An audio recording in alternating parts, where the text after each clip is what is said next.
नमस्कार. महाराष्ट्रातल्या शेतकरी बांधवांसाठी एक जबरदस्त आणि खूप महत्त्वाची बातमी आहे. ज्या पीक विम्याची आपण इतके दिवस वाट बघत होतो ती प्रतीक्षा आता संपलेली आहे. चला याबद्दल आपण सविस्तर जाणून घेऊया. हो, अगदी बरोबर. मागच्या खरीप हंगामातल्या पीक विम्याच्या नुकसान भरपाईसाठी जी इतकी मोठी प्रतीक्षा होती ती आता संपलीये.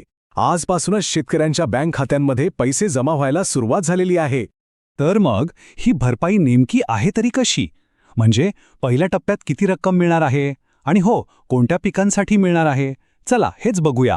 ऐका, पहिल्या टप्प्यात तब्बल 1219 कोटी रुपयांची नुकसान भरपाई थेट शेतकऱ्यांच्या खात्यात जमा व्हायला सुरुवात झाली आहे. हो, 1219 कोटी रुपये. आणि एक महत्त्वाची गोष्ट लक्षात घ्यायला हवी. ही जी रक्कम आहे ना, ही एका मोठ्या मदत पॅकेजचा फक्त एक भाग आहे.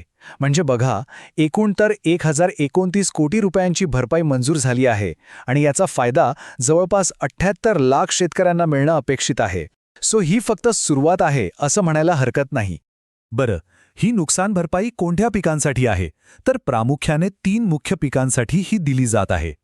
पहिलं म्हणजे सोयाबीन, दुसरं कापूस आणि तिसरं तूर. याच पिकांचं गेल्या हंगामात मोठं नुकसान झालं होतं. आता पुढचा आणि सगळ्यांच्या मनात असलेला प्रश्न, ही मदत नक्की कोणत्या जिल्ह्यांमध्ये पोहोचत आहे? चला आता आपण त्या जिल्ह्यांची यादीच पाहूया. या पहिल्या टप्प्यामध्ये राज्यातल्या एकूण 31 जिल्ह्यांमधल्या शेतकऱ्यांना पीक विम्याची रक्कम मिळणार आहे. हो, तब्बल 31 जिल्ह्यांमध्ये ही मदत पोचायला सुरुवात झाली आहे. चला तर मग या जिल्ह्यांवर एक नजर टाकूया. यामध्ये बघा, अहमदनगर आहे, अकोला, अमरावती, बुलढाणा, छत्रपती संभाजीनगर, जळगाव आणि नागपूर यांसारख्या अनेक मोठ्या जिल्ह्यांचा समावेश आहे. ही तर फक्त काही नावं आहेत. आणि ही यादी इथेच संपत नाही. पुढे नांदेड आहे, नाशिक, पुणे, सोलापूर, सातारा असे अनेक जिल्हे आहेत. एकूण 31 जिल्ह्यांमध्ये ही वितरणाची प्रक्रिया सुरू झाली आहे. संपूर्ण यादी तर स्क्रीनवर दिसतेच आहे. ठीक आहे, जिल्हे तर कळाले. पण आता या जिल्ह्यांमधल्या शेतकऱ्यांसाठी एक अत्यंत महत्त्वाची सूचना आहे.